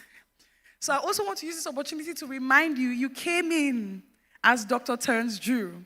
You are leaving as Dr. Aminu Eze Adekunle. I remember in honor of the Olu of Warri, we added a Warri name. So we added Efe. So ladies and gentlemen, Dr. Aminu Eze Adekunle Efe. And I told him the more times he visits Nigeria, he will get more names. Time, they say, goes by when you're having fun. What an impactful and powerful 6 days we've had. We didn't just talk, we connected. We are aligned, so committed to advancing Afri-Caribbean unity. As we draw the curtains, this is not the end of dialogue, but it is the start of action, because the real impact begins now. Distinguished guests, what we have experienced over the last 6 days has been nothing short of transformational. This week, we came together as Africa and the Caribbean with 20 countries represented at this summit. Dominica, Montserrat, St. Eustatius, Anguilla, the British Virgin Islands, St. Vincent and the Grenadines, St. Lucia, Jamaica, Nigeria, Kenya, Senegal, Cameroon, Benin Republic. Distinguished guests, it is my honor to announce the date for the next Afri-Caribbean Investment Summit. It will take place from March. Now, the summit next year will be guided by the theme, The Next Frontier, Scaling Afri-Caribbean Trade, Investment, and Collaboration. And the focus of next year will be the Organization of Eastern Caribbean States, OECS. And ladies and gentlemen, registration. So for all of us feeling a little emotional, just start looking towards the next one next year. Welcome to the beginning of the future. In true Nigerian fashion, we have three major tribes. The Hausas who say Nagode, the Igbos who say Dalu, and the Yorubas who say Eshe. Your Excellencies, very distinguished guests, ladies and gentlemen, thank you for joining us for the 2026 Aquarian Consult Afri-Caribbean Investment Summit. And Nevis. It's been an honor. Thank you and have a beautiful day.